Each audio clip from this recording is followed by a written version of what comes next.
حضرت عمر بن عاص رضی اللہ تعالیٰ عنہ نے مصر خود فتح کیا تھا، خود فاتح تھے۔ حضرت عمر نے انہیں گورنر مصر بنا دیا۔ ان کا بیٹا ایک عام آدمی کے بیٹے کو کہنے لگا چلو اپنا اپنا گھوڑا دوڑاتے ہیں، بھلا کون جیتتا۔ گھوڑے دوڑے، عام آدمی کا بیٹا جیت گیا۔ گورنر صاحب کے بیٹے نے درہ اٹھایا، درہ اٹھا کر کے اس جیتنے والے غریب آدمی کی کمر پہ درے مارے۔ اس کو جب درے لگے تو بیٹے نے گھر آ کے باپ کو اپنی لہو لہان کمر دکھائی۔ باپ کے دل میں بڑی قدر ہوتی ہے اولاد۔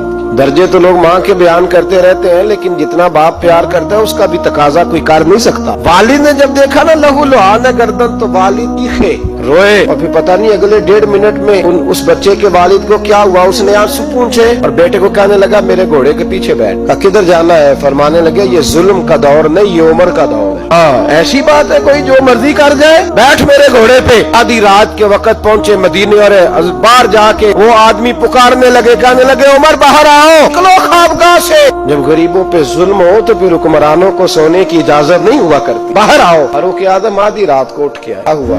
عمر دیکھ یہ بیٹا جو میں نے اپنے منہ کے نوالے کھلا کھلا کے پالا ہے، ذرا میرے لال کی پشت دیکھ، تیرے دور حکومت میں یہ حال ہوگا۔ حضرت فاروق اعظم نے کہا جاؤ بلا کے لاؤ فاتح مصر کو۔ حضرت عمر بن عاص بیٹے سمیت آئے۔ جناب فاروق اعظم فرمانے لگے مجمع میں کھڑا کر کے، فرمایا کیوں مارا تو نے اس کو؟ گردن جھک گئی۔ فرمایا تو گورنر کا بیٹا تھا اس لیے مارا ہے؟ اس غریب آدمی کے بچے کو کہا درے پکڑ اور گورنر کے بیٹے کو اس کے سامنے مار، اور اتنے مار کے اسے سمجھ آئے۔ اس کو درے لگ رہے تھے تو لوگ دیکھ رہے تھے۔ تھوڑی دیر گزری تو حضرت سیدنا عمر فاروق رضی اللہ تعالیٰ عنہ نے فرمایا گورنر مصر کو بھی سزا دو، اس کے کپڑے اتروا کے اسے ٹاٹ کا لباس پہناؤ۔ لوگ کہنے لگے حضور گورنر صاحب کی کیا غلطی؟ حضرت فاروق اعظم کہنے لگے اس بچے کے دل میں بات ڈالی کس نے کہ تو گورنر کا بیٹا ہے؟ کس نے بات ڈالی کہ تو چودھری کا بیٹا اور باقی کمی ہوتے ہیں؟ اس نے سکھایا اسے؟ وہ طاقتیں بھی ہم کچھ لیں گے جو سکھاتی ہیں کہ فلانا بڑا ہے فلانا چھوٹا ہے۔ فرمایا نہ، جب کوئی رسول اللہ کا کلمہ پڑھ لیتے ہیں وہ برابر ہو جایا کرتے ہیں۔ اس کو کس نے سکھایا؟ اس نے سکھایا اس کو، گورنر کو بھی۔ اور پھر حضرت عمر نے تاریخی جملہ کہا، حضرت عمر بن عاص کی طرف دیکھ کے فرمایا جب اللہ نے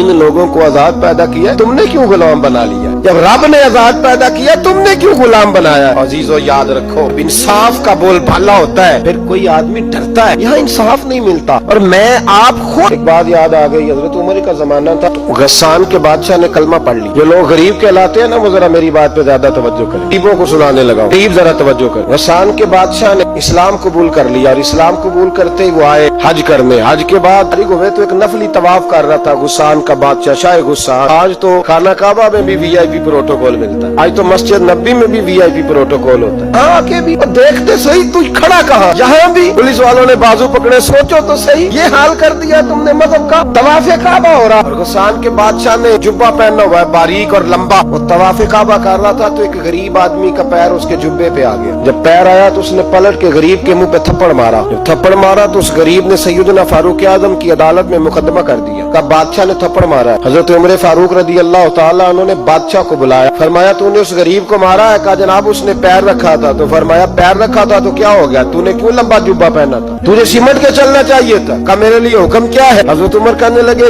یہاں اسے رات میں راضی کر لے، ورنہ صبح اسی جگہ اسی کونے میں کعبہ کے سائے میں وہ غریب تیرے منہ پہ تھپڑ مارے گا اور تجھے تھپڑ کھانا پڑے گا۔ غریبوں سنو سنو، ساری رات وہ غسان کا بادشاہ غریب کی منت کرتا رہا تو راضی ہو جا۔ غریبوں تم سے شکوہ ہے، تم 2-4 لاکھ میں راضی ہو جاتے ہو۔ غریبوں تم سے شکوہ ہے، تم انصاف ہونے نہیں دیتے۔ غریبوں تم تھوڑی تھوڑی بات پہ مطمئن ہو جاتے ہو، تھوڑی تھوڑی بات۔ جتنے غریب تن ہے آسوں سے دور دور، اتنی ہی چادریں میں مزاروں سے چھین لوں، جتنے غریب گھر ہے اجالوں سے دور دور، اتنی ہی روشنی میں ستاروں سے چھین لوں۔ اتنی تو ہمتیں ہو میری کم سے کم بلند، شاہوں کے تاج فخر اشاروں سے چھین لوں۔ تمہاری زیادتی ہے، تم نے ظلم پروان چڑھایا ہے۔ جب تم چودھری کے کہنے پر ایم این اے کے کہنے پہ راضی ہو جاتے ہو، انصاف ہونے نہیں دیتے۔ ڈٹنا سیکھو، کھڑے ہونا سیکھو۔ اب اسے کہنا راضی ہو جا، تو وہ غریب کہنے لگا میں راضی ہو جاؤں اور کل تو کسی اور کو بھی تھپڑ مارے؟